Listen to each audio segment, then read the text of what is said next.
morning, everybody. Good morning. Welcome to our session on Women in Leadership. We're going to hopefully have an interactive session today. We really welcome questions and comments from the audience. You don't necessarily need to wait till the end. If you have a question, just please, let us know. We're going to mic to you and continue the conversation.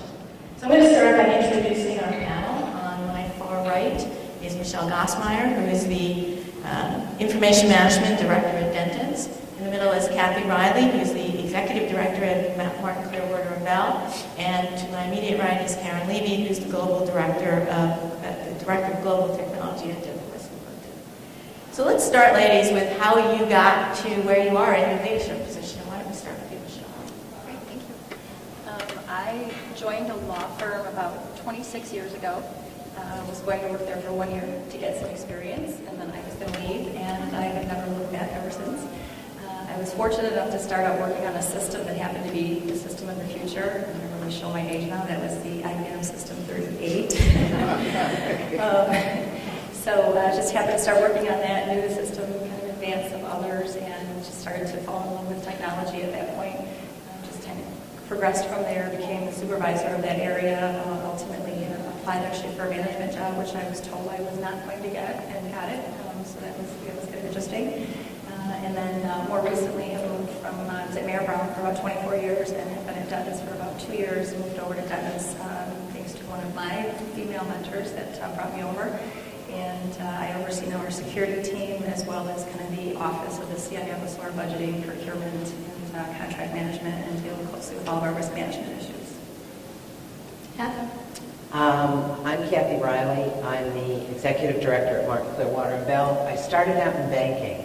I actually have my graduate degree in information science. Went to work for Chase Manhattan Bank as a research analyst. And technology moved from the old IBM mainframe into the mini computer, and it burst really into information was gold. And information was gold to bankers. I was one of the few research analysts that really grasped the technology. And from that, I grew into running through mentors that helped me along, saw the potential. I grew into running the information center, selling information products, and ended up with the Deputy General Counsel, who was trying to speak to the operations people. Now, you have to remember this is a bank. And he couldn't get across to them what it was he needed technology-wise for the lawyers. And he was very frustrated, and he came in and he said, "Can you please tell me what I should say?" And we talked about it, and he said, "You know what, why don't you talk to them?" And about a month later, I became the Director of Technology for the legal department. That lasted about a year, and at that point, the Deputy General Counsel and the General Counsel decided that my job description was to do everything but tell the lawyers their legal opinions were wrong.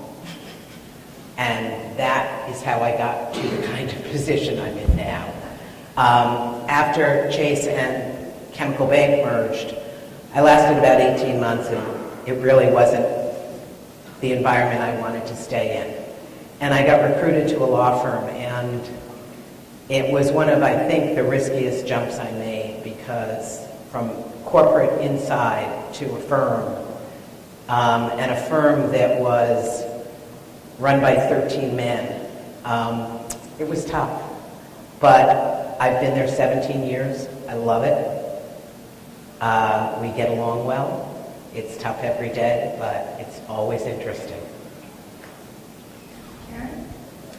So I think I have sort of, it's a story that I like to share with the people on the IT team at Devivoice, because I try to give them the experience that I've had. So I graduated from college with a computer science degree. I could not find a job. I eventually landed up working for a company called Syntrex. Anybody?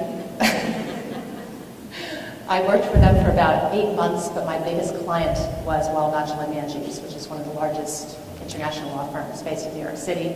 I was hired by Waldachl as their first help desk person. I landed up staying at Waldachl for 13 years. I was a help desk analyst. I was a network engineer. I was a systems admin. I eventually convinced them to let me run the development group, and I had no development experience at all.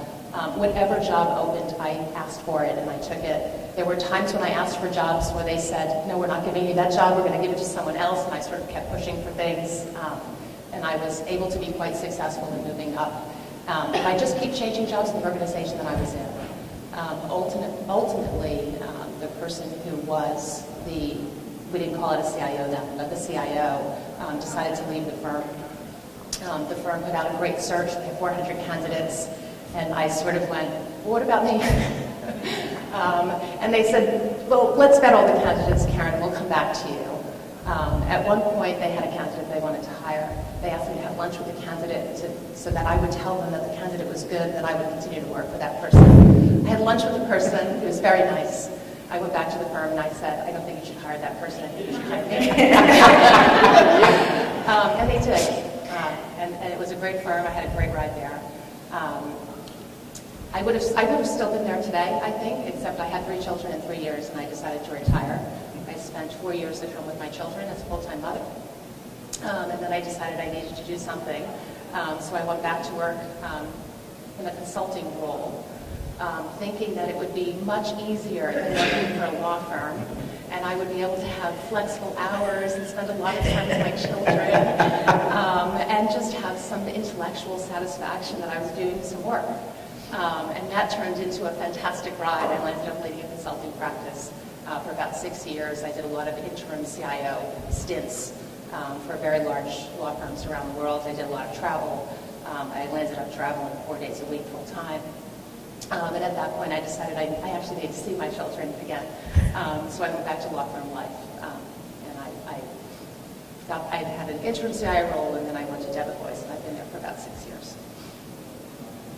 So what do you think is the most significant barrier to women in law firm leadership?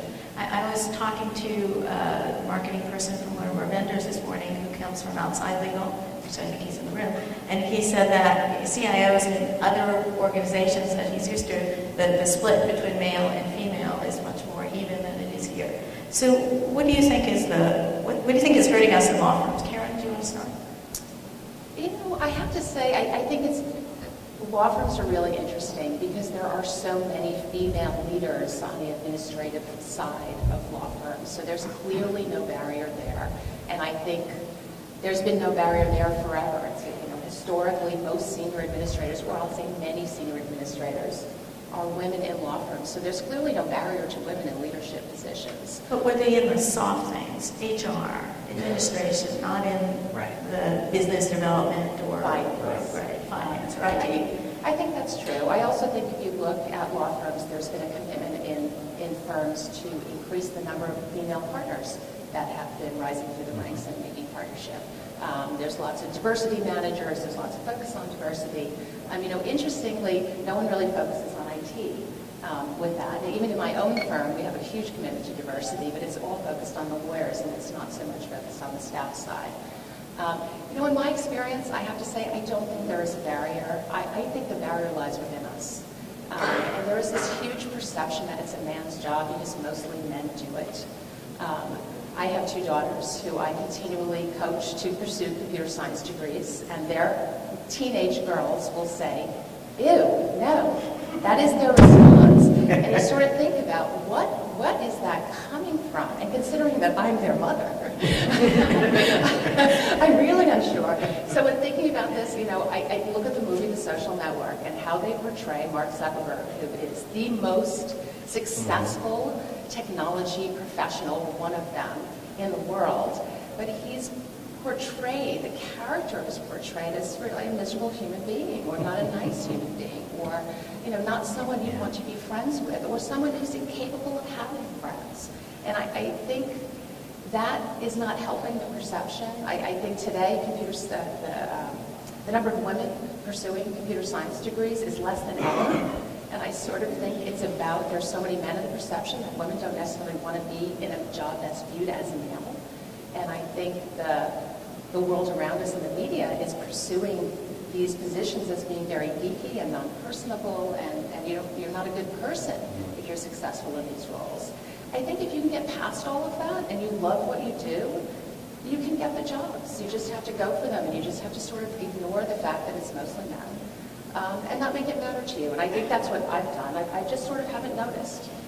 And that's worked really well for me. No one's ever, in any law firm that I've worked for in any consulting position that I've sought, said, no, you can't have it because you're a woman, either overtly or... They wouldn't say that. Well, no, I don't mean that they would say that overtly, but I've never gotten that sense. I think there is such a need for the skill in law firms and in corporations that if you can do the job and if you're talented and driven, you can move up. And there really isn't that barrier. But you may have the barrier inside yourself, right? And that's really what you need to overcome. It's interesting, my first director position I got because the person before me, a man, was so technical he couldn't do the business side of it. And I think I got it because I was a woman, because it was perceived that I might be able to see the broader picture. I don't know, what are your experiences? I think that I agree with what Karen's saying. I think one of the worst things that you can be is timid. Because if you don't speak up, 9 times out of 10, you're going to get passed over. You have to believe in yourself, and you have to be able to stand up and say, I can do the job. But then you really have to produce. It can't be smoke and mirrors. That will be the end. And you have to respect the partners, the managers, whoever it is you're reporting to, that they're going to see that. So you've got to be credible, and your credibility is really what you have to feel is sacrosanct. You have to make sure you maintain that. Tradition and perception are really, I think, the barriers for women in firms and coming out of banking and banking. So it's that you're smart, that you are not afraid to make a statement, stand behind it, and prove that you can do it. You'll be recognized. They're not hesitant to use bright people. It's a business. If you can move the business forward, that's what works. And that's something you can never lose sight of. This is a business. So you contribute to the bottom line. You'll be recognized. You'll be valued. You just have to feel that you can do it and be brave and say, what about me? That's right. It really is. There's a very interesting, I don't know if you folks have read The Confidence Code. It's a relatively new book, and it's about women in confidence. It was a really interesting story about a woman who was managing a young man and a young woman. And the young woman was heads down, really, really good at what she did. And the young man was also good, but he would pop into her office and, ask her about new ideas and, would suggest things and, get shot down, but then still come back for more. And her concern as a woman was she could see him being the leader more because he was putting himself forward, whereas the heads down person who was very confident was not confident enough to put herself forward.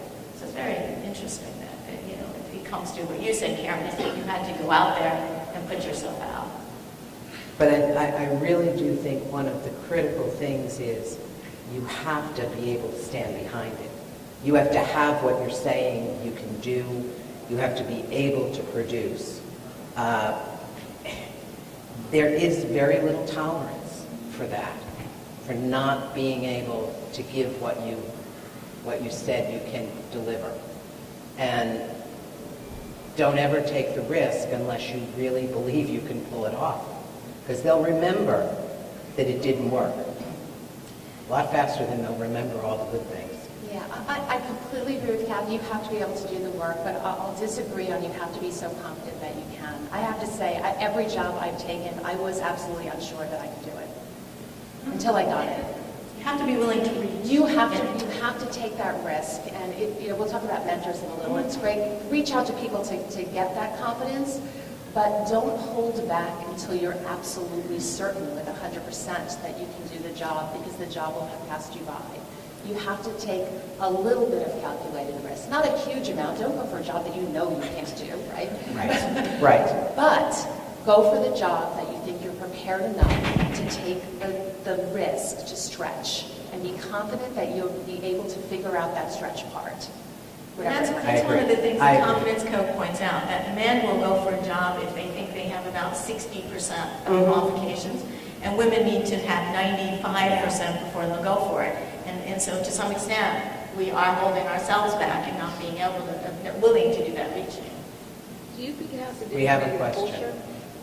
I'm sorry, do we think it has to do with The what? culture of where you're at, though. You know, I mean, if you can't really beat the culture. If the culture is a certain way within your organization, it's very hard to get through those barriers when you're hired to do a job and that's all you're there to do. Don't look outside the box. You know, we need you here. So we see that regardless if you're really a man or a woman. To rephrase the question, we can have the mic yet, it's just a, Oh, I'm sorry. to someone's I table. thought we were like, friends in this.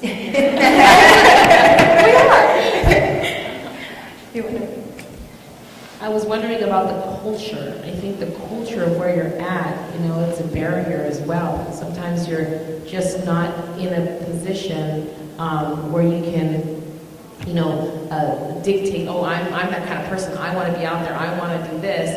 And the person that's above you, the management above you is saying, no, that's what we hired you for, to be there. And you need to be there until, we decide you don't need to be there anymore, no matter how innovative or how, you guys find that sometimes you just have to remove yourself from that culture altogether and find a more better fit. Well, it's when you have to get creative and find a way around it and find someone else that can move you forward. Yeah, I think the other trick around that is, because I'm very aware of that. I'm also very aware of that managing down, because sometimes you do want the person who works for you to just do that, and you don't want to limit them at the same time. I think there is always work to be done that someone's not doing. And this is a real key to success. Find the work that needs to be done that someone's not doing, and do it. Doesn't matter that people will be so happy around you that somebody's doing it. And you have to be careful that you're still doing your regular job, the job that you're paid to do. But there's always opportunities to find, I'll call them the gaps. There's things that fall through the cracks. There's things that no one's paying attention to. If you have your radar up to find those things and you fill those gaps within your role, or it's even a little stretch from your role, that's the way to show the people around you or the people you report to that you're capable of more than just doing this. And you're willing to do jobs before you're paid to have them. That's another, I'd say, key.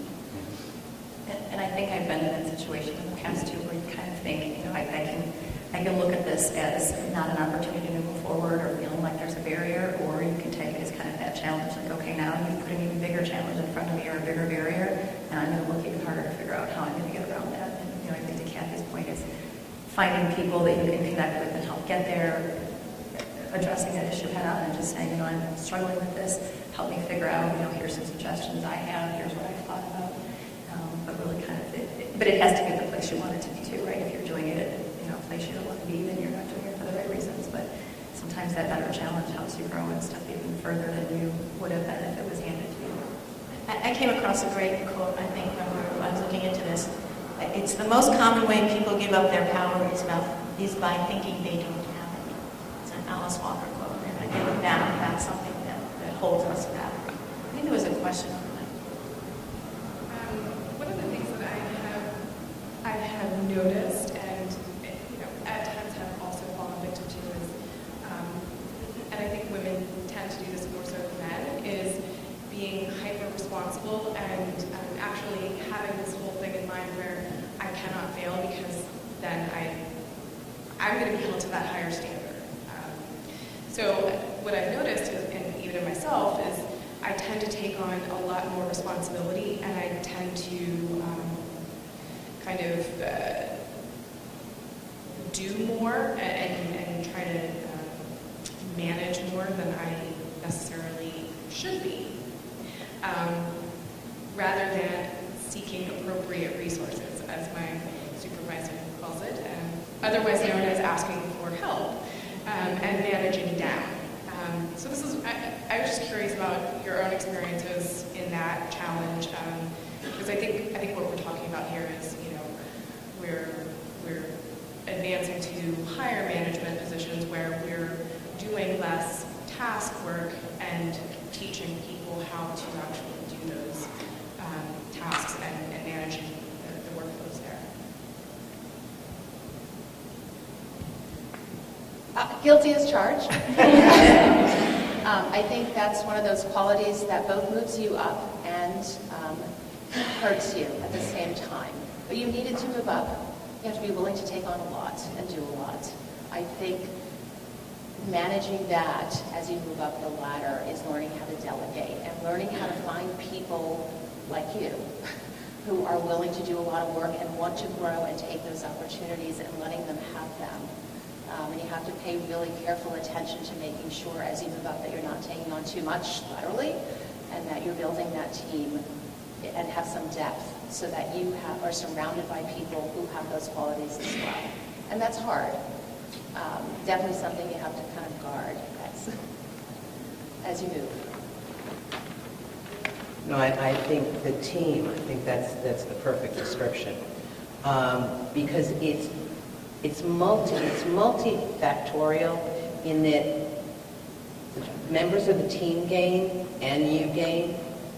You're not doing it all yourself. You're also mentoring. You're learning. Everyone on the team is learning. If you build the right team, everybody gets credit. Everyone grows. Everyone should grow in that. And you also learn how to delegate and trust. Trust is tough. Trust is very tough. And not taking it back and saying, I know I could do this better and I could do it faster. We're all, I think, prone to just get very frustrated. But you have to learn to work through that and move it along, not take it away and do it yourself. It's a hard lesson. So let's explore a little more the idea of risks. I mean, I think one of the things that we're told is that because men play games and they lose and they learn to get up and play again and they take risks more than women that do. How true do you think that is? And what risks have you taken? Some of you have already talked about it, Karen's talked about, but the others, what risks have you taken in your careers that you think helped you overcome? Shall you? Sure. I think, as I mentioned, kind of when I introduced myself, that years ago I went for a network manager job, and the boss at the time, kind of said, "Well, I'm not sure if that's something that that you'll get, but go ahead and apply if you want to." And I think I found out at the back end of that it was to make sure I really wanted it before I did. So I think, to your point, Karen, taking risks and taking that job that you may not have 100% of the confidence to do. And I think I did that in my most recent jump from my previous firm to my new firm. It was scary leaving a firm that you've been at for a very, very long time and jumping to a new place and taking on a completely new role. But I think the other thing that it does is it validates your knowledge and your skill set too. You kind of go to another place and realize, hey, actually, I do have the skill set to do this somewhere else. It's not just specific to one job or to one place. And very much to your point, kind of taking on new responsibilities that were a little scary. I had the right skill set for a large majority of it, but there were some pieces that were a little scary. So taking that leap of faith. So in doing some research for the panel, I came across the line, women take care, men take charge. So talking about stereotyping of women. Do you think this is the stereotype is true, and is it a bad thing? Kathy?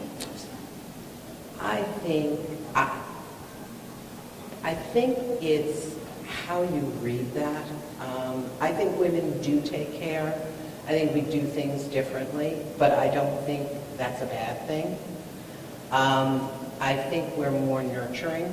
I think we are more cautious, but you need to control that because otherwise you'll stall whatever you're doing. But I do think that you can grow your team. I think that You are more, depending on the arena you're playing in, it depends on the firm, it depends on the size of the firm, it depends on the culture of the firm, it depends on who you report to. I mean, there are so many things that come into play. But you have to be nimble, and you have to not be perceived to be the soft, just care about people, not care about getting it done. Again, it's a business. That's what the point of you being there is to deliver the product that moves the business forward.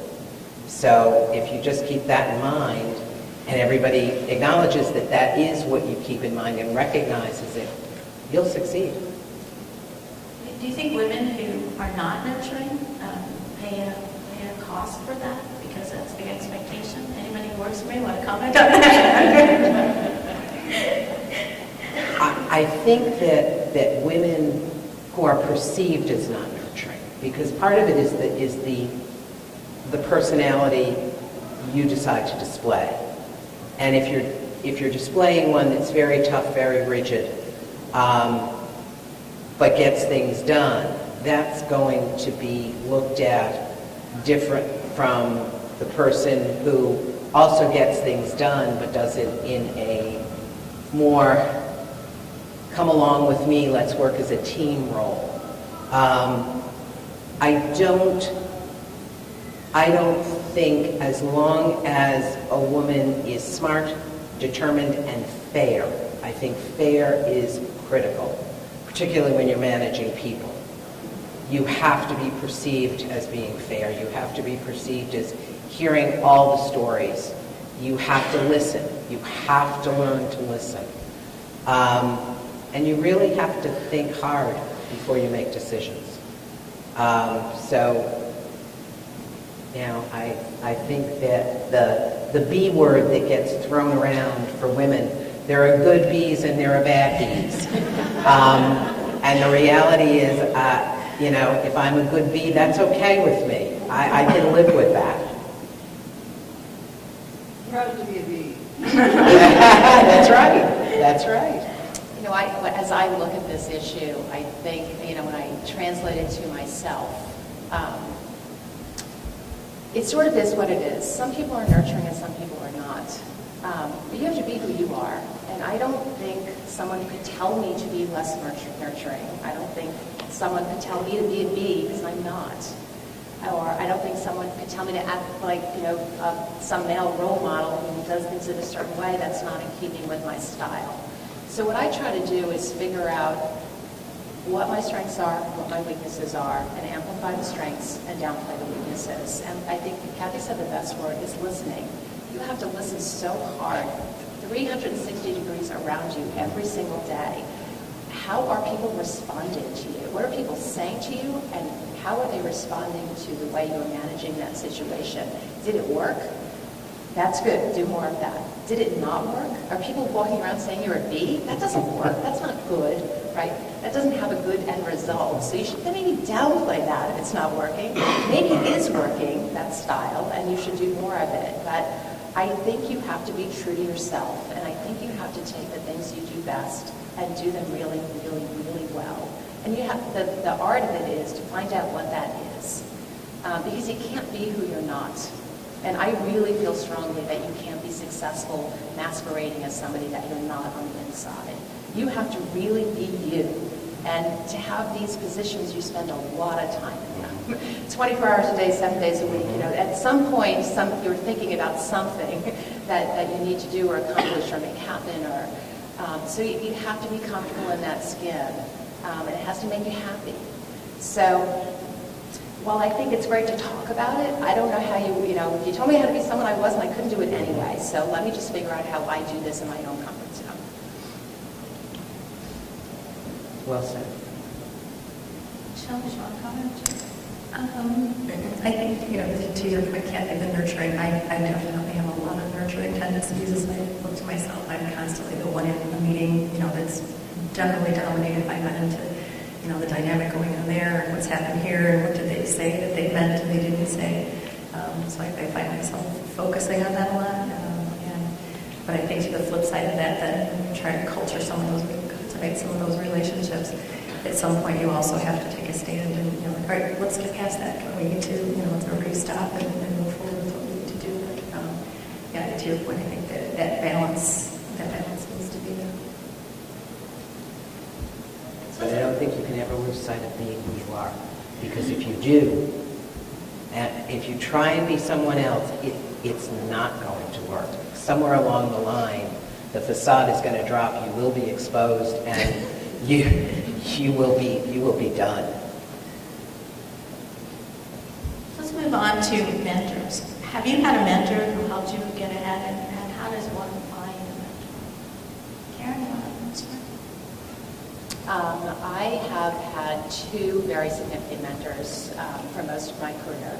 I don't know how I found them. That's a really good question. I worked with both of them in different capacities. They are friends of mine for life, still mentors. I think I mentor them at this point as much as they mentor me. But I think that one key that both of those people gave me very early in my career is that they let me know that they thought I was more capable than I thought I was. And that's the key to, it would go back to, how do you take those risks? How do you take that job you really kind of have a stomach ache about? Like, can I really do this? Do they think I can really do this? Having a mentor that can really honestly tell you, really brutally honestly, what they think you can do and can't do, or what you need to maybe fix or work on, is really helpful in taking those leaps or enabling you to stretch yourself to take the leaps. I have something else that I call virtual mentors. I have lots of them, and they don't know that they're my mentors. They're sort of invisible. I watch everybody and everything. So I look at the way one of our partners negotiates in a meeting. I look at the way someone speaks on a panel like this, or does, or one of the keynote speakers perhaps from yesterday. I look at the way they speak. I constantly look for things that are so impressive to me, and then I try to take what they're doing and incorporate it into my own style and my own delivery. The partners in your firms are amazing examples at times of great leadership, great negotiation skills, the way they articulate and are able to wrap their arms around the issue very quickly because they have such expertise in these areas. They are great virtual mentors. They don't even have to know who you are. But if you watch them in action, there are amazing lessons to be learned that you can take and incorporate in your own style. And I say I do that every day of the week. I absolutely have lots of mentors that I go to, as I thought about this question when you asked it originally. Each for very different reasons that have kind of pulled different pieces of different key qualities. The first one that came to mind was somebody that was kind of an expert in their field, so it was the way they commanded knowledge and just made me look up to them and think I want to be able to command the knowledge of whatever area we're going to move into. Someone else was very much to your point, Karen, put the confidence in me at the times that I didn't feel confident, and was very, very good at making me feel safe and comfortable taking that next step forward where others may not have. And then others, a relationship cultivator, just able to work with so many different people in so many different ways, and make people feel welcome and want to come to them and come to them for advice and talk to them, and all three of them. And then the last one that comes to mind is really somebody that asks those hard questions, that when I come to them for advice, they're not giving me the answers, they're giving me the really hard questions to make me search very deep within to understand where do I really want to be with the answer to this question. So kind of just pulling from very different people for very different reasons. Yeah. I'll just add one more thing. The one thing, if you have a mentor, is you should be really open to brutal criticism from the trusted mentor. I mean, I've had a mentor say to me, like, that was really bad. Like, what just happened was really bad. You really blew it, and you shouldn't have. The outcome is this. And you have to be willing to take that and be okay with it and develop yourself from that type of criticism. There's not too many people to take that from, but if you have that trusted source, I find it really, really helpful. Yeah, I've had two mentors that I've had for quite a long time. And as you said, they become personal friends, and I value any opinion they have on a variety of things. It's gone from the business side to including the personal side. They truly are a part of my family, for lack of a better word. I think that you don't even realize, but as you also said, Karen, the virtual mentor, I like that term, because you don't even realize that you have them. If you think about the people you've met in different parts of your life, when I think back through ILTA, there are women that were on the board at ILTA over the years that I have picked up real hints from on management, on behavior, on confidence, on presentation styles. I work in my community on my local library board as an elected trustee. I have learned a huge amount from the other trustees that I've worked with over the years, and their accountants, and their bankers, and their lawyers, and their housewives, their mothers that are there because they want to manage and help advance what their children benefit from. There's so much out there you can pick up from different people, and you can learn. And then there's so much in turn you can give, and that's the second part of it. It's the give back. And the give back it can be very rewarding, and it really can be very enjoyable, and you shouldn't hesitate to do that. But don't ever miss the opportunity to learn and to find the individual that will tell you, you really messed that up, and then tell you what you did and how you really should have done it, or suggest the better way. So, given all your individual years of experience, what would you, knowing what you know now, what would you have done differently over your careers? Does anyone take that?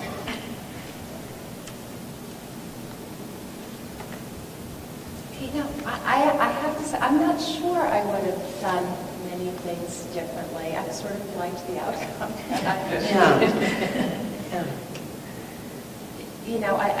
I'll say one more on a personal note. I would have probably spent a few more years at home with my children if I had to do things differently. I was so anxious that I could not re-enter the workforce, having stayed home for that long. It was a very hard thing to do. I took a very significant cut in pay to re-enter the workforce, and it took me a long time to recover from that. But I think if I look back over the long haul, I probably could have stolen a few more years and still come back and have been successful. I think that for the most part, I don't think I'd change very much. If anything, I think maybe in some cases I should have been braver and had more confidence earlier. When I look back now, maybe a year, 2 years earlier, I should have made certain moves. But I'm still okay with the result. I think I feel pretty much the same way. There's not a lot I would change. One thing that was interesting is we kind of were preparing for this whole topic of ladies who lead. It was something that I really shied away from for a very long time. When I first heard about it, I was almost angry about it. I thought, well, we're just perpetuating this difference between men and women by having this group that focuses specifically on this. And then the more I looked at it, the more I realized the people that participated in it. I mean, the three of you absolutely a fantastic example of that. People that I, really look up to and do amazing things. And I realized that it's a resource I have not tapped into, and I really need to do a lot more of that. So realizing that even if there's something you don't necessarily connect to, but that awareness and that cultivating. So I think to that point, maybe that wasn't my favorite change. I think for me, I started out with my science curriculum. I started out as a children's librarian. So I can still say tiki tiki tamanosa rabucha very pembo, very fast, which impresses third graders. But I think, I think I didn't, when I started out, I didn't think that there was was something, more than that. Or not that there's anything wrong with being a children's librarian, but it certainly wasn't something that kept me interested for very long, and I don't think I set my sights high enough. And there's an interesting, I keep referring to the confidence code. It's really interesting. They've done a number of studies on women and confidence, and while the book also talks about the external factors, it also talks about the internal factors that stop women from getting ahead. They did a study where they simply by asking for your gender before you took a test, women did less well than if they didn't have to state. They weren't telling somebody else. They were just writing it down on the paper, and it wasn't, bias on the part of the people who were marking it. It was simply that women who identified themselves as women did less well. So maybe that question, which we touched on before, how much is external and how much is internal?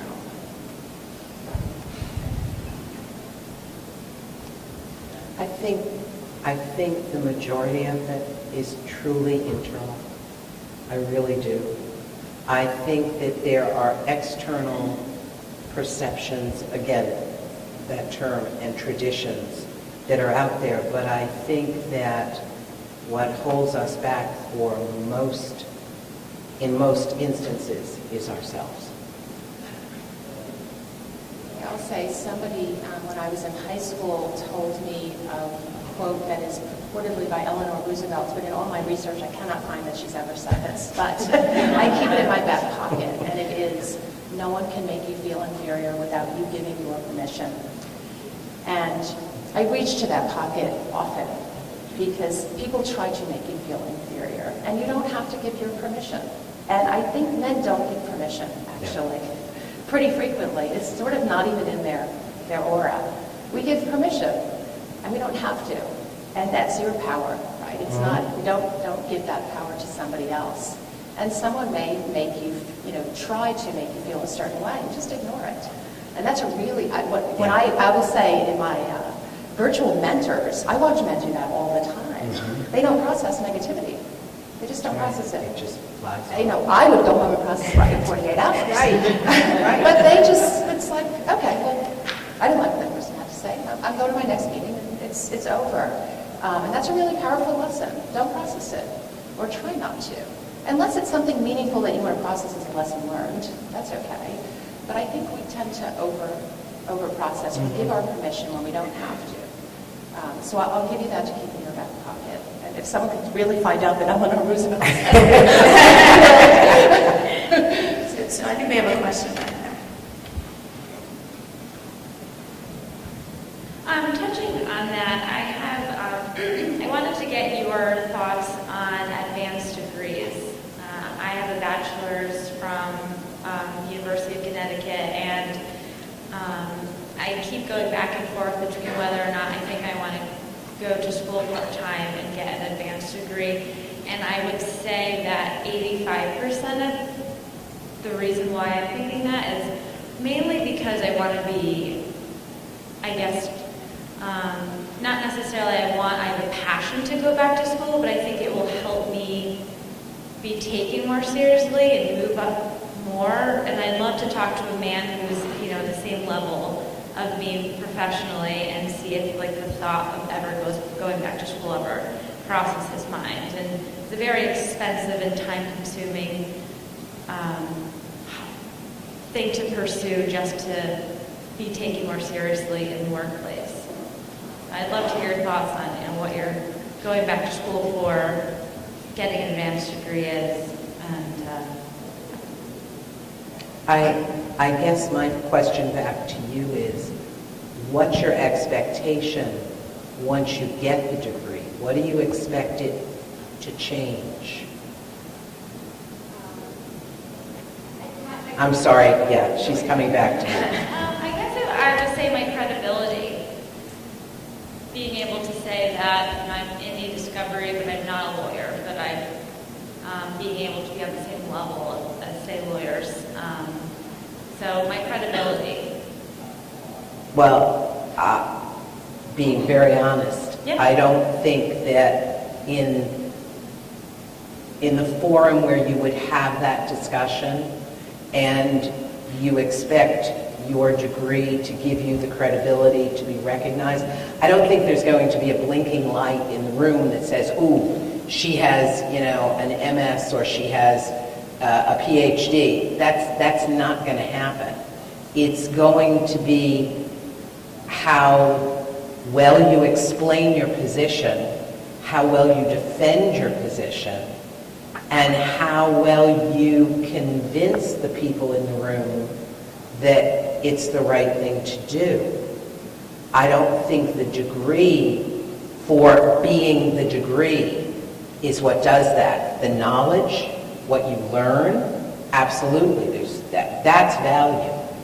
But just having that degree, in my mind, is not going to make it happen. I don't think it hurts, though. Right. I wouldn't say not to pursue it, and I'll say particularly in working in large international law firms. The lawyers have those advanced degrees, and they're typically from very highly regarded institutions. So your academic background says a lot to them. I think it is very meaningful in a law firm environment. I don't have an advanced degree. Sometimes I wish I had one. I just didn't have time. I was sort of too busy. I don't think it's necessary. I think you can achieve the same amount, and I'm talking about in a legal environment moving up inside IT. That's sort of the experience that I speak from. I don't think it's necessary. I don't think it's what you need to set yourself apart from a male candidate. If that's what you're asking, I would say absolutely not. But it doesn't hurt. It definitely gives you, and if you're submitting a resume, that credential would definitely have you viewed in a different light, perhaps in a more sophisticated light than other candidates who don't have that degree on their resume. From my perspective, I'm a huge proponent of education, and I think there's always great things to be learned, much less because of the credentials. We've seen many people, I think, throughout the industry will come in and apply for a job with this giant book of, I've got all these certifications and I've got this. And then you ask them to apply any logical question to it, and they have absolutely no idea it doesn't apply. So I don't think the credential or the certification is what does it, but I will say that when I went back and I finished my bachelor's degree, stayed away from school for a while, and then went back years later because I felt like there was a gap in my thinking, my ability to think. And once I went back to school, I just found that it had me think in a very, very different way than in the office environment, and then it trained my mind in a different way to bring more value back into the office. So less so, that I finished and I got the degree, and I did, but I just think it challenges you. And I think to Karen's point, in a legal environment, lawyers they've always challenged me to think a great deal, the way they're trained to think, and it's helped me a lot. So I think it just puts you on that level a little bit differently. As someone who hires people, and as we all do, if you're going because you think it's going to give you some greater knowledge, it's going to give you some education that really is helpful, I'd say absolutely do it. But to go just for the credential, yes, in our environments, being credentialed is important. But I think we all find that the person who graduated from Harvard doesn't necessarily do better than the person who graduated from Brooklyn Law. So yes, it's a nice credential. Sometimes it gets you in the door, but it doesn't necessarily mean you're going to do better. I mean, I look for people with experience. I look for people with the right personality. For those things, it doesn't hurt, of course, to have it, but I'm not sure doing it just for the sake of putting it on a resume, it is worth it. Particularly if it's not something you have a passion to do.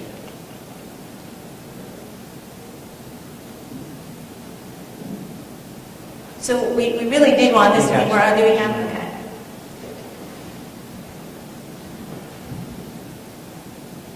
Thank you. I actually have two questions. My first one is, there's been a lot of discussion in the news and with the Pepsi CEO and the discussion of work-life balance. And I was interested in your thoughts on that. If you think that discussion hurts us as women or helps us as women. You mentioned the idea of even having this discussion. Does that are we sort of labeling ourselves as that being a problem? It's something I struggle with a lot in terms of how much to sort of look for that and how much to say at this point in my career, in order to make the leaps, in order to push myself and to make those jumps, I can't take that extra time off. I'm going to miss the baseball game. I'm going to do, those sorts of things. So I was just curious about your thoughts on that. I have to say I started where Michelle started too, and that up until very recently, this is not an issue I even considered or thought about. In fact, I actually thought the opposite. At some point in my career, someone said to me, "Oh, isn't it lonely for you, Karen?" And I was like, "What are you talking about?" I was coming out of the CIO meeting. I think I was the only woman in the room, but I didn't notice that I was the only woman in the room. But the man that I left with noticed that I was the only woman in the room and sort of said, "Aren't you lonely?" And I was like, "Lonely? I was participating in the whole conversation. What are you talking about?" So I sort of kind of put a blinder on. I don't know if it was purposeful, but it served me well. But I do think it's, as I've gotten older, and I'm mentoring my own children in this regard, it's really important to kind of discover what's holding you back. And it's really good to talk about it, because if you don't talk about it, you don't overcome it. So, that's why I've been spending the last 2 years, on the steering committee for this initiative. And I think it's really important. Look at the response we're getting. It's incredible, right?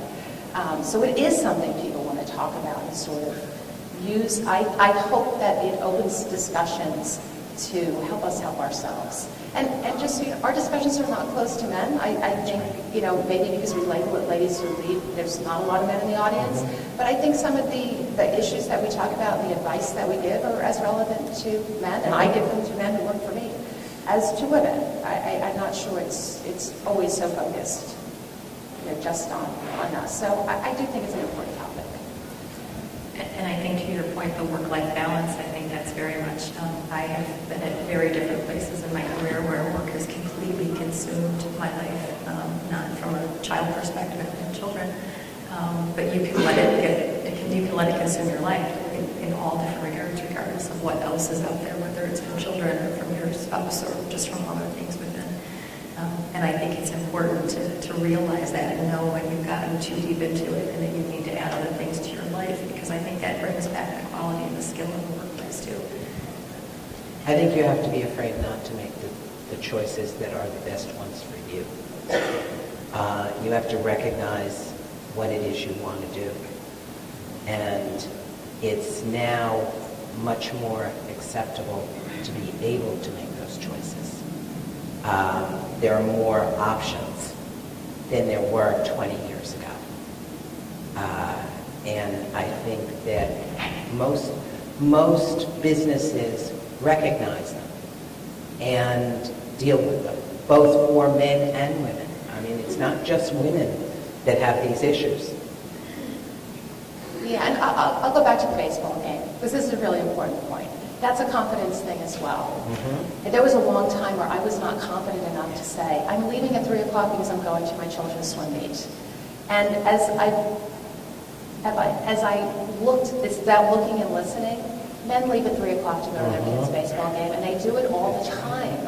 And you have to do it too. And it's that confidence. It's, if you can, it is very hard, don't get me wrong, this is very, very difficult. She works in a great organization. Oh, there you go. Yeah, I work in a place where there's no flex time at all. There's no work at home and there's no flex time. But if you can manage your work, you have to do it on very little sleep, I will tell you. Sleep is something that you give up in all of this, and that's okay if you can do it.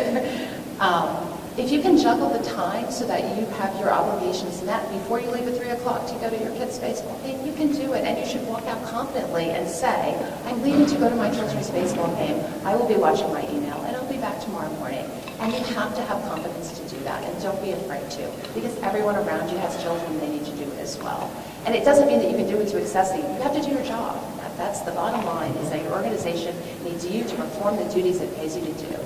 And as I say to people who work for me, and I've always made this mine, my children are my problem. I will never make them my employer's problem.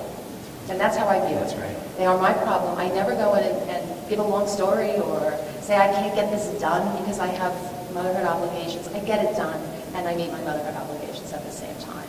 And it's my problem to solve, and I don't put that burden on the firm. I take it. But I do have the confidence to leave when I need to leave. And to And your I think original- as long as your management, whoever it is you're responsible to, believes that you are accessible when you need to be, and that you will not let them down, that's really all they need.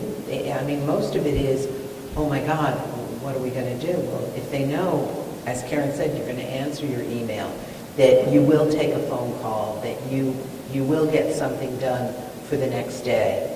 If they're assured of that, I don't think you should have a problem. And you shouldn't feel that it's wrong to go to the baseball game. I can't tell you how many partners coach teams, and they leave at 2 o'clock every Friday because they're their 8-year-old's baseball coach. Well, okay, you can do it too. But your original question about does the work-life balance, should we be talking about, does that set us back? In our organization, we have as many men who are asking for those same things, for work-life balance, for taking care of children, for things like that. And we try to accommodate everybody as we can and still have the organization function. So it's not perceived, I don't think, as a women's issue anymore. I think it's just an issue for everybody, even those who don't have children, who have other obligations. Questions back there? Yes, I'm in live support, which can be kind of a 24-hour job. I was wondering if you have any advice for people who maybe need some reminders to have self-care during that process and some free time for your own well-being. How have you succeeded with that? I lost my question. I'm not sure I understand the question. Try again. I With think the your job- question was, how do you make sure you have time to take care of yourself? Yeah, so when you're in a position in litigation support where other people are above you and they're the ones who are in control all the time, what do you do to center yourself to have your own self-care and not get lost in the process of being in a 24-hour job? Yeah, I mean, as I said, over my career, I've absolutely done that work. Very much 24-hour, 7 days a week, getting up. I mean, at one point, my family and my friends just thought, "Where do you work? Like, what is going on?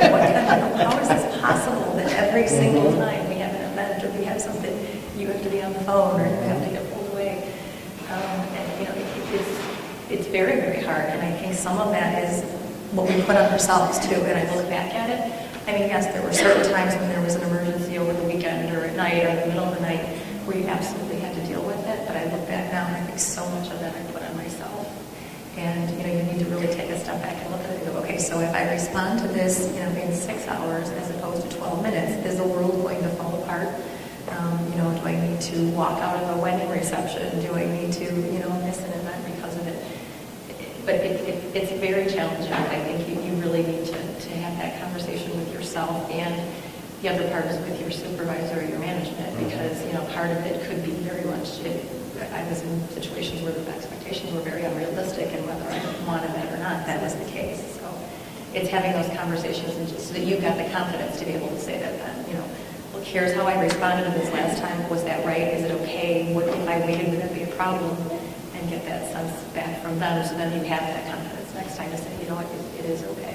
You've got to make a judgment too.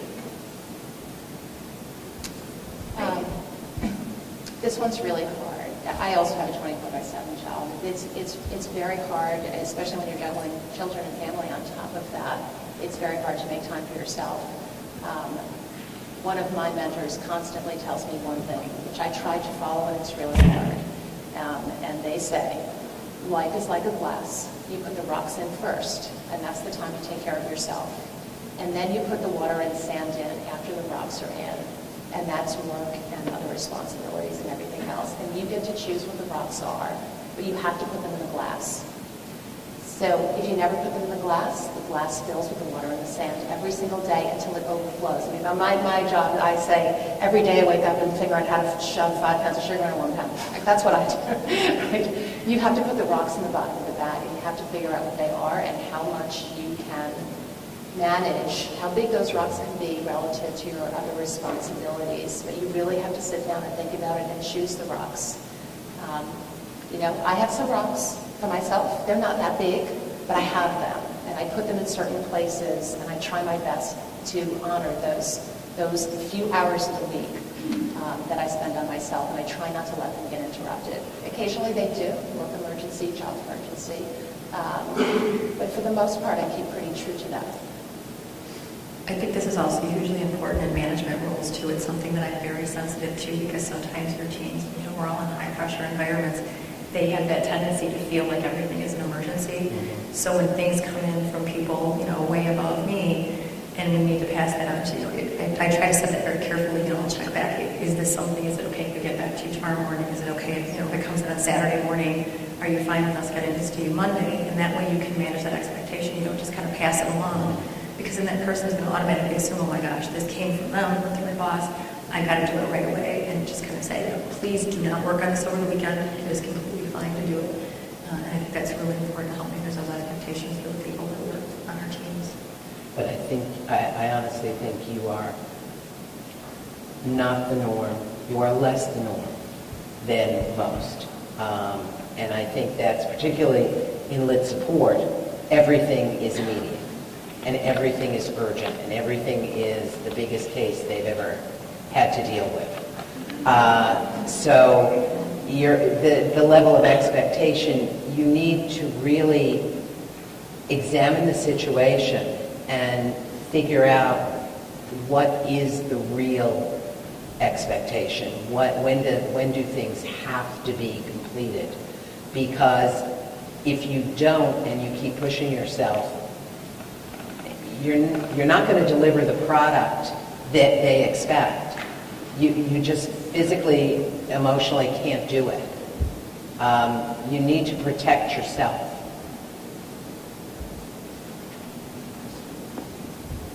Oh, okay, so kind of back to the question of work-life balance and should we even be talking about it. I agree with the comment that you made about not necessarily asking permission. I mean, you manage your time. You know, I make a decision that I'm going to go to my son's event, and I block my calendar. I go. I'm available via email. All of that good stuff. I'll take a phone call if I can. If I can't, I'll get to it. You know, when I'm able to. But I'm curious if you have any coaching tips for being in a management position where you do have the employee that. I have one that work-life balance conversation is almost the only conversation we have, where they do kind of drone on and on about it. You know, every time I go out of town, I have to get a babysitter, and I pay this much money for this and that, and so it gets to the point where it becomes so overwhelming that I don't know if I want to put her on a project. I don't know if I want to put her on the road, and I don't know if that's, and I don't think that that's what her intent is, but it can really kind of pull not only me down, but even the team who feels like, you know, we're all working our tails off and we're all kind of juggling the same sort of life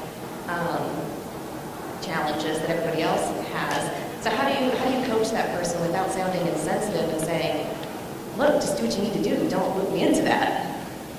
That's what was my comment about your work-life balance is your problem, don't make it mine. And that doesn't mean you can't come and say, I'm going to juggle my work hours, I'm going to come in early on Thursday because I need to leave at 4 o'clock, that's fine. This conversation where I need to know how much you're paying your babysitter and if she can't come this morning, that you have to take that off the table. That's where they're making their personal problems yours, and that's not what you're paying them to do. And they're crossing a line that can't be crossed. So you have to show them where that line is. Mm-hmm. And that's not unkind. It's actually, that's their problem to manage. That is not your problem to manage. You need to know when they can be in the office and the work that they can do. And if they're so distracted by that it's hurting their performance, you need to tell them that. And the reality is that may be exactly what you need to say. It's not the easiest conversation to have, but in a lot of cases, it's the only way to end it because it doesn't belong there. It's also the art of telling your employees to come into your office with 1 second of a problem and 5 minutes of a solution. That's right. You get the problem really fast. They're having a problem coming to work. I need to shift the conversation to, well, what are you going to do to get your project? Okay, right. You can go deal with your babysitter problem, but tell me what you're going to do now to get this piece of your project work done by the time we've asked you to do it. And let's talk about that. Yes, yesterday I went to the It's a Failure party, and I had a light bulb go on that we so often don't talk about the failures and the great lessons that we can learn. So I'd like to put all of you on the spot to talk about some of your biggest failures and what your biggest learnings from those were.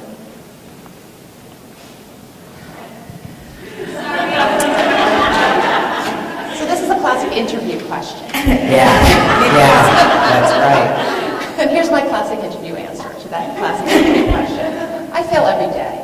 There's something that I fail every day. It's not about these monumental failures. We try to avoid those, and I think I have avoided most of the monumental failures. There's little things every day that I wish I did a little differently. And I do spend a lot of time thinking about, at the end of every day, things that didn't go as well as I wanted them to, and what I need to do the next day to adjust. And often it's going back to that person and having a very transparent conversation, saying, you know what, that didn't go so well. Can we just talk about that again? And being willing to say, you know, I may have misjudged the situation, or maybe I was wrong yesterday, and I'm sorry. Let's talk about that again. Or, you know, I'll say even with our partners, sometimes there's things that in IT that don't go as well as everyone would like them to go. I find that coming to the table in a very transparent way and saying, we had a problem. This is what the problem is. This is what the impact was. Yes, it's bad, but this is what we're now doing to fix it. The same as the focus 5 minutes on the problem and now really talk about the solution is what I spend a lot of time doing this. So I don't think you avoid little failures every day, and I think that's the only way you learn is kind of being very aware of what they are. No, I totally agree. I think that you have to learn from the small things, because the small things will build up, and that will be what really takes you down. I work for 100 litigators. That's all they do. I go into a room with my 3-man executive committee, and depending on the urgency, depending on their needs, the pressure for me to say, yes, we can do it in that amount of time, can some days be absolutely enormous. And I have learned the hard way to stand my ground and to have reasons that they understand. And we can debate the issue as long as they want, but I have learned you're not going to make me say, fine, it'll be done by tomorrow, or yes, that's exactly what we should do, if I truly don't believe it's the right decision. And it takes a while when you're in that arena to realize that backing away, and that's probably the mistake I've learned from the most, is to stand your ground, because you're either going to be up 24 hours for 3 days running to get it done, or you're going to deliver a product that isn't the quality you want, and you're going to regret that, or you're just going to blow the deal completely, and everybody's expectations are going to be changed as far as what you can deliver. So you need to stand your ground. I've learned that big time. I think for me, very much like Karen said, there's not one giant thing that jumps out at me. But what I struggle with the most and constantly try to learn from is when I'm in a challenging situation that can mean a lot of different things, whether it's a one-on-one conflict, a meeting that didn't go well, something that didn't work, is to not let the negativity of that situation make me a worse person, because I can have a tendency to do that. You know, I'm going to go home and I'm going to sulk and I'm going to talk about why they were wrong and why it was bad, and and it makes me not a better person. It usually takes me a few minutes then to reset and say, okay, I can sit here and sulk about it, or I can figure out how do I grow from this, or how do I learn from it. And that's challenging because there's a lot of emotions involved in that. But I do think very much the woman that asked the question earlier is just how do I learn or grow from the situation? It's not, don't point at their negative. How can I take their negative and turn it into a positive for me? It's very challenging. There's another big failure that we should mention while we're here, and that's systems failure. And I think that is the risk of being in the CIO position. When the systems fail, you fail. You fail the firm, right? Because you're responsible for those systems. And systems fail. They don't happen often, but when they do, it's bad. And it could be very, very bad. And I think that's the risk that a lot of people don't want to take to have this job. And people tell me that. And that's the biggest risk that you need to overcome. And I think we overcome it by living through those. I'm sure there's other people who have done this. Systems fail, and they have incredibly big business impact, more so than ever these days. Your ability to manage that and live through it and have a successful outcome, no matter how bad it was, is really key to success in this role. And you have to do it a few times to be sort of know that no matter what happens, you will manage the situation and you will manage it to the best possible outcome to your ability. But you have to live with that risk 24/7 that a system can fail, and it can affect clients very, very adversely at that moment. And if I talk about the risks I've taken in my career, it's taking that risk 24 hours a day, 7 days a week for many, many years. That's the risk I've taken. It's hard. It's very hard. But I think once you live through a few outages, you get a little more confidence on how you manage them. And it's really all about incredibly good communication skills, clarity, talking to the right people, being able to explain very technical items in plain English very quickly to lawyers so that they understand. Really understanding the impact that you've had on the firm's business and its clients, and translating that very quickly into the right plan to mitigate those risks as quickly as possible. Those are all really the strengths that you need to develop to be able to live with that risk. I don't know if anybody else wants to speak to that, but to me that's sort of the failure risk issue.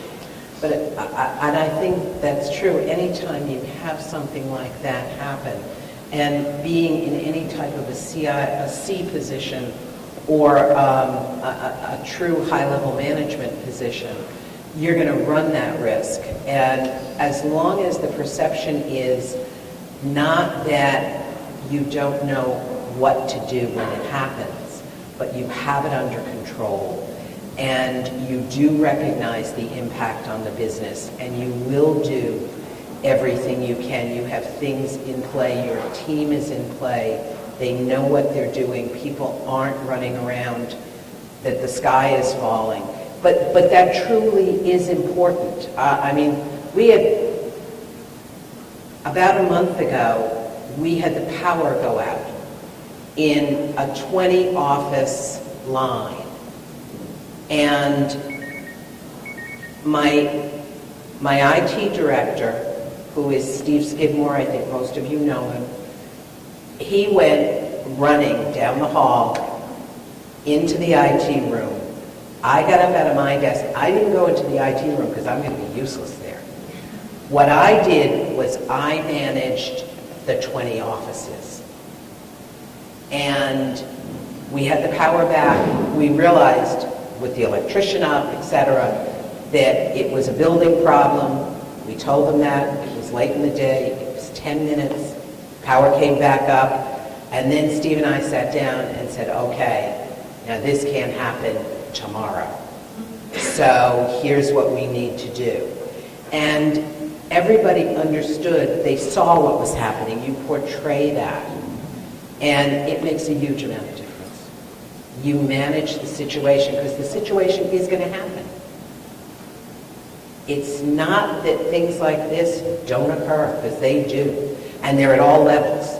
So you go from the power's out, the system's down, to smaller things that produce the same level of angst with the attorneys. So you need to manage all of that. Is there a question? I have a quick comment and then a question. I wanted to comment on what I feel is my unique perspective. Throughout my career, most of my managers, as well as mentors, almost all of them have been women. So I feel like I've been privy to women in leadership positions for a long time. And Karen, I'm intrigued by your idea of virtual mentors, and I wanted to know your thoughts, or I guess all of your thoughts on the reverse. You're looking at folks to be your mentors without them knowing that they're mentoring you. What are your thoughts on the reverse in mentoring folks without them perchance know that you are mentoring them? And the reason I ask that is a lot of the information you've been giving have been to women to strive to be in leadership positions and break down these barriers. Are there things that you can do in a leadership position to help foster that environment, to foster that situation for folks to achieve that? I think, to be honest, most of the information that I've said, and I have a feeling that all three of us have said, is not just directed at women. It's directed at whoever we manage. And that's the way I've always viewed it. I don't selectively portray certain traits because I'm dealing with a woman. I don't tell a woman certain things that would be different from what I say to the men I mentor. And I do both. You mentor people that you believe need to be mentored and can be successful. I definitely agree with what Kathy's just said, although earlier to my comment about, just becoming part of the Ladies Who Lead effort, I think it's also made me realize that there are people that have come to me in the past that have very specifically said to me, you're such a strong woman, you're female, generally speaking, you're such a strong woman, and I want to be able to emulate those qualities. So I need to be cognizant of that, just in the sense that it is something that's important for people, and because I've kind of put that wall up, I need to take that wall down not only for myself, but for other people, and be sensitive to it when it makes sense, but it doesn't always. But I think it's important for myself to think about that, to your point. Yeah, I agree. I don't think I'm differentiating when I'm mentoring people whatever their diverse background might be, right? And I think everything we're saying applies to everyone. Particularly, I think now more than ever, for those people that work for me that are parents, whether they're male or female, they have much more split obligations than they had, when I first started working. So I think that work-family balance, the confidence issue, I think exists across many different people. I don't think it's necessarily isolated to women. Sometimes I have to mentor men who are overly confident. And it's sort of a reverse mentor on you may not be ready for what you think you're ready for, and let's talk about that. Let's talk about the specific elements of what you think you're ready for that I don't think you're ready for, and let's just talk about what they are. So there's that.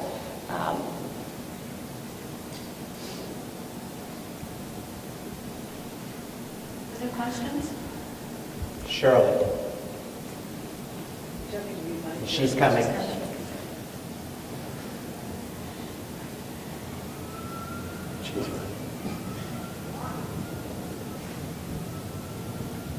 I want to go back to the woman who had a staff member who had objections to travel, among them having to pay for a babysitter. Would you agree or disagree with me that that problem might be mitigated or eliminated by saying, when we ask you to travel, we'll pay for your babysitter?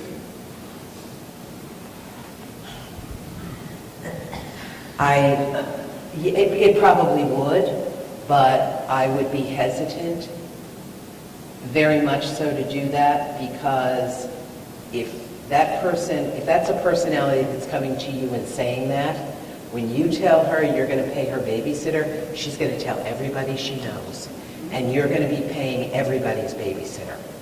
And, I think it really is just more direct with what we all said, that it's an expectation that is really her issue, and she's got to manage it. And it's a direct conversation before I go into the babysitting business. Yeah. Yeah, I think best practices in most corporations around the world is that corporations don't pay for child care. So I think that's a non-starter conversation. Yeah. I have a hard time having a conversation with a female, because why wouldn't I then make that same offer? The assumption is when the man travels, that the woman is at home taking care, but that's not necessarily the case. So how can I have that conversation with any individual without opening up to everybody? We all know to assume, never think anything you say will not be known within 5 minutes. So, Anybody else?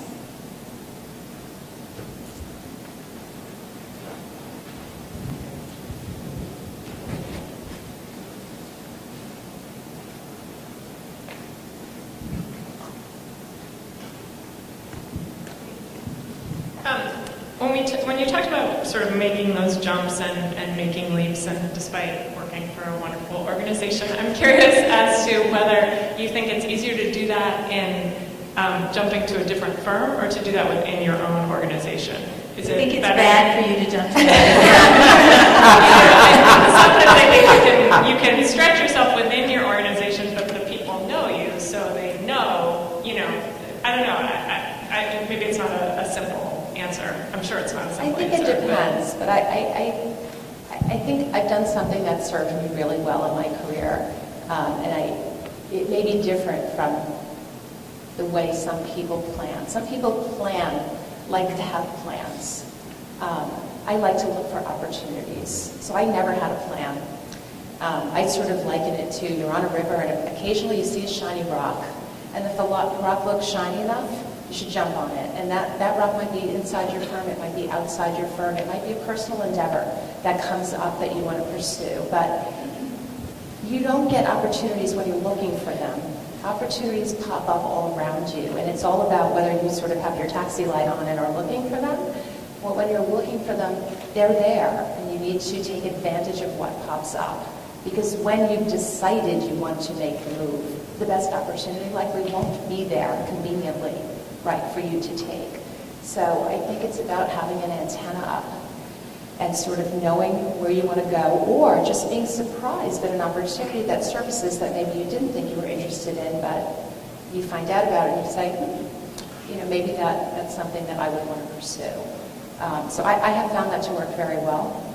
There are always lots of opportunities, but you have to be wanting to look for them at certain points in your career. And you have to jump really fast because they go away quickly.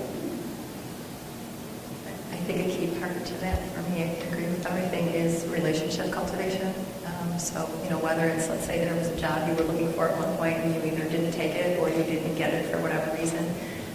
But if it's an organization or a group of people that you would connect with well and keep those relationships open, and find other leaders. I mean, I look around this room and I think, my gosh, there's so many people here that in a heartbeat I would think I want to go work with that person because I've developed those relationships.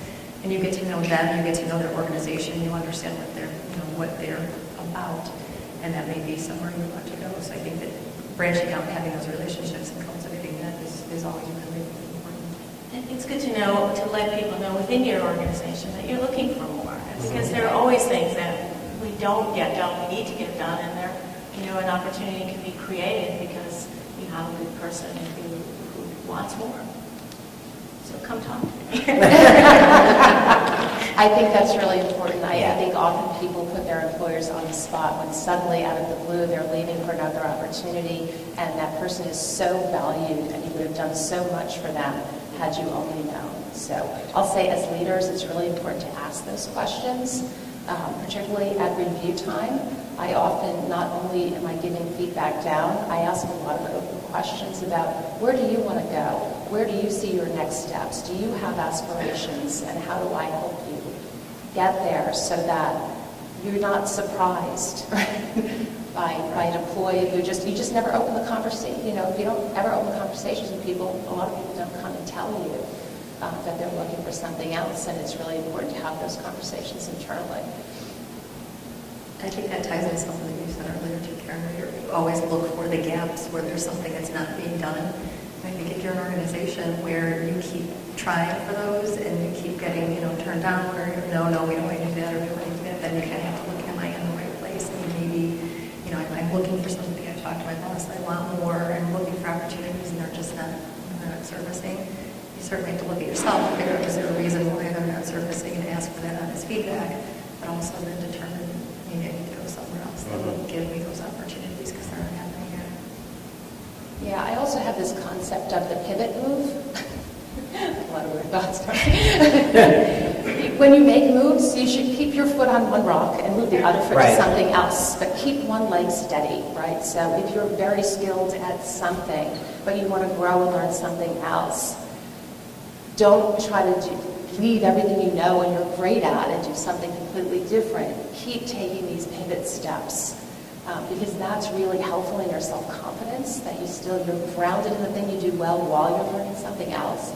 And it's also a way for you to be successful, right? Because you have both of them. You're developing a skill while you still have a skill.